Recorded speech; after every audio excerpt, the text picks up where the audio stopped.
was wrongly diagnosed at the age of 11. It took me years to realize it. But it indirectly helped me. Here's my journey of wellness through food. Hi. So I was always going to show my face at some point. It is not about not showing my face because of an insecurity or like because I'm shy or I'm timid or anything like that. It's mainly because of the fact that I was for the longest time trying to figure out what exactly do I want to use my platform for. Ultimately, I want to help through food. Shout out to Nadia though.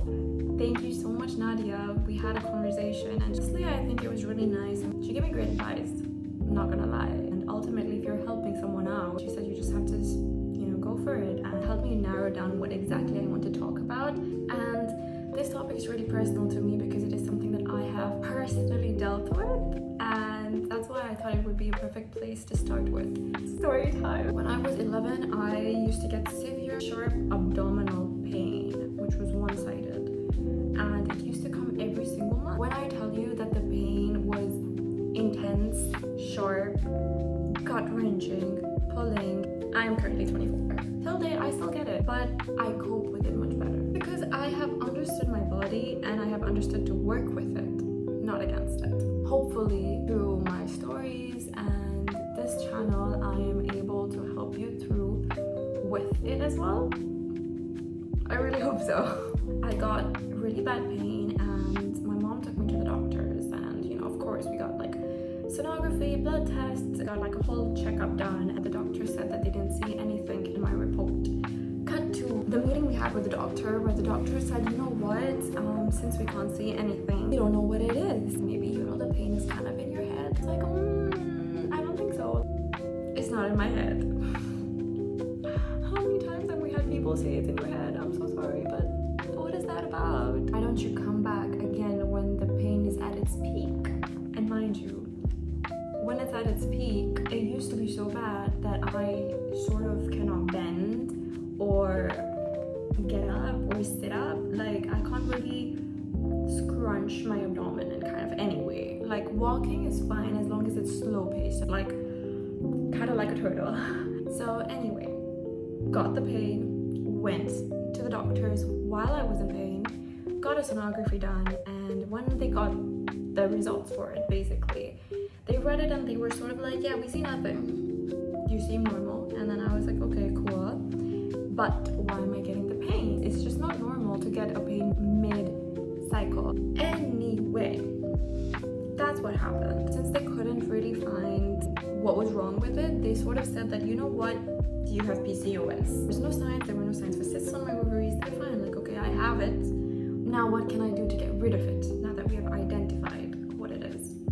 I thought it would be a nice challenge to take up, like see what I could do, how I could improve my diet, how I can make certain staples that I was having healthier, tastier, and help them work for me as well. I could indulge, but not feel guilty about it, and also know that it would show up for me the next days, make them work for your mind, body, and soul. I also did go to culinary university, École du Gaz, where I learned French techniques, French recipes, variations of making different dishes. During the university, I also was dealing with the pain because irregular sleeping habits, I wasn't eating as well, portion control was not there, I was burning more than I was consuming. Some days were worse, some days were terrible, some days were better than usual. I don't think it's that I never felt it, but it was probably not as intense as the other time. Like switch sides every other month. And then one of the doctors once even said, you know what, maybe you have appendicitis. And I was like,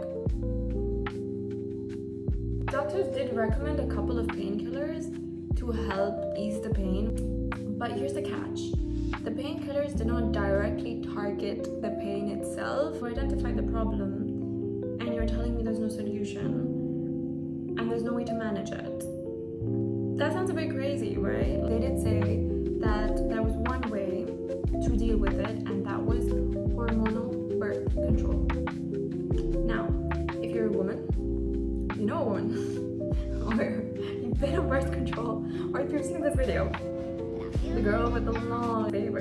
If you know anything about this anti-baby pill, you know for a fact that it comes with thousands of side effects. I don't understand why you have pain, you either deal with it, or you take this pill, which comes with its own problems. What essentially Hormonal birth control does for PCOS regulates your cycle, whereas for Mittelschmerz, it stops you from ovulating. So if you don't ovulate, you don't feel the pain. Again, not the best solution. So this is how the wrong diagnosis helped me, because I did research on PCOS, what it is, how can it affect me, how do I deal with it. But at the bottom of it, what after all my research I figured out is that I need to regulate my cycle, regulate my hormones. Those are two things that were absolutely non-negotiable for me to kind of get on track. Maybe you will not 100% be able to get rid of it completely, but it is how you can manage it in a more natural way that is more sustainable for you and better for the long run. So after doing a lot of research, I found out that food can definitely help in regulating your cycle and regulating your hormones. How, you ask? So 1, the type of food you eat can reduce inflammation. 2nd, stable blood sugar. Very important. 3rd, everyone says this, they always say it, hydration. No, I know it's really hard. I don't know why. And lastly, it is consuming magnesium-rich foods. These are the 4 things that I kind of did to get, well, at that point, what I thought was PCOS under control. Well, my cycles did become regular. The pain definitely did differ from cycle to cycle. Sometimes, yes, sometimes if you exert yourself more, if you travel more, if you're a bit more stressed, if you have a lot on your plate, of course your period is gonna go like, it's not gonna be a straight line. They do have like highs and lows. I completely agree with that. But what I'm saying is that it becomes manageable. And I'm not saying to go on a crazy diet. Trust me, I'm not saying to go do that. Like, I love my iced matcha latte, my Spanish latte, or like my pasta just as much as the next girl. It's just about incorporating these foods into your diet. There are also other things that you can do, definitely on the side, that kind of like boost it and help it. Movements, strength training, walking 10 to 15 minutes after meals, it does help. I'm not saying that obviously it's like a do it and like tomorrow gone, no pain, regular cycle. Of course not. Things in life don't work like that. I'm aware. But what will help is doing it constantly. And I don't mean it as like a thing where you're like constantly bored of it, or you start hating it and you're like, oh my god, this is like one more thing added to like the things to do. No. Oh, I didn't even get to what I have. For a while, I did think I had PCOS, and you know what, there were my other friends that were struggling with it. It didn't seem that weird. It just like seemed like, okay, yeah, you have it, yeah, I have it too. And it's so unbelievably common nowadays. I did not get on any hormonal birth control pills. Food did help me regulate my period, so I was sort of able to predict my pain better when it would come. So weeks, it can come anytime. And I know if you're a girl, if you're planning anything, if you're working, if you're gonna have to go for a trip, it's just harder to plan your life that way. Regulate my cycle, understand my body a bit better, obviously got healthy in the process.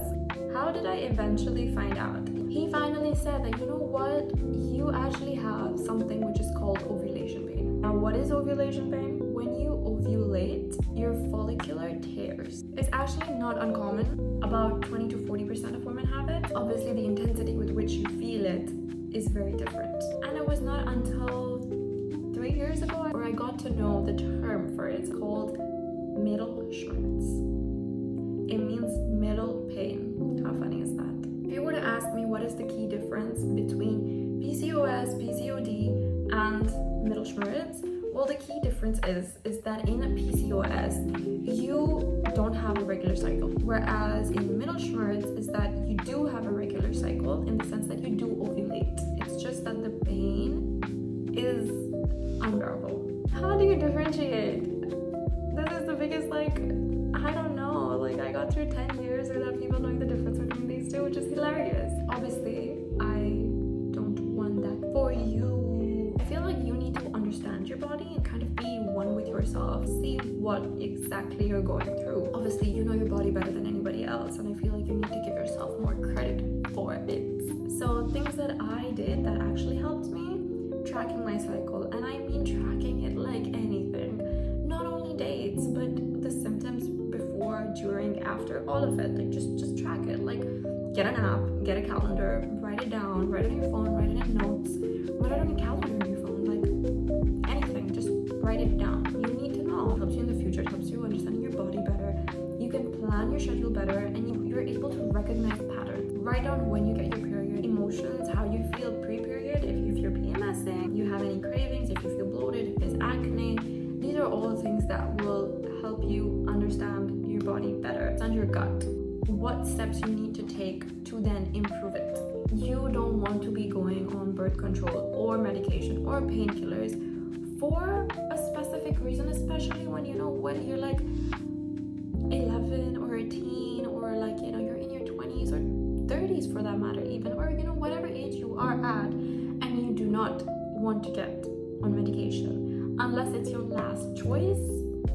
Then I would strongly recommend you looking at food, because food definitely heals. So before ending this video, there's one thing that I would like to leave you with. If you are either struggling with PCOS, PCOD, or mittelschmerz, or someone who is, and this might benefit them, then one food that I would highly recommend you starting like ASAP probably. It takes 1 to 3 cycles for you to see continuous, genuine improvements and for you to get results.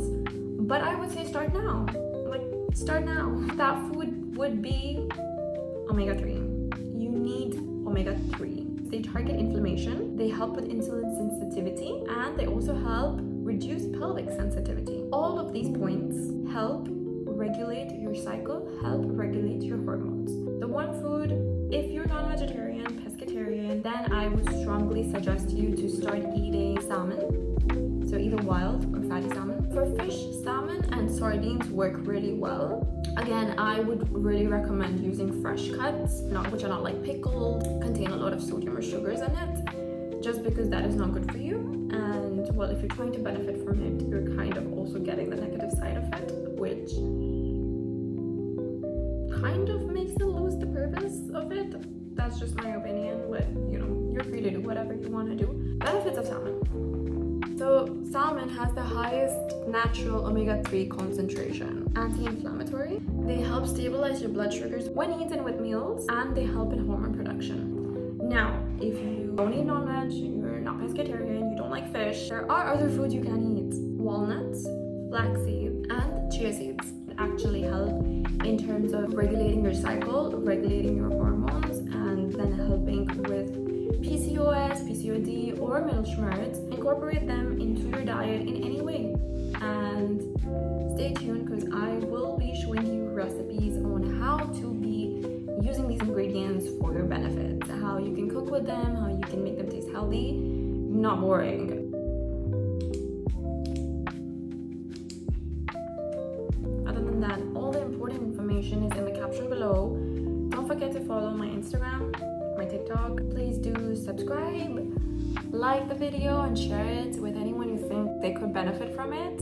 And stay tuned for more videos like this. I hope to be able to take you through my PCOS mittelschmerz journey and help you reach wellness through food.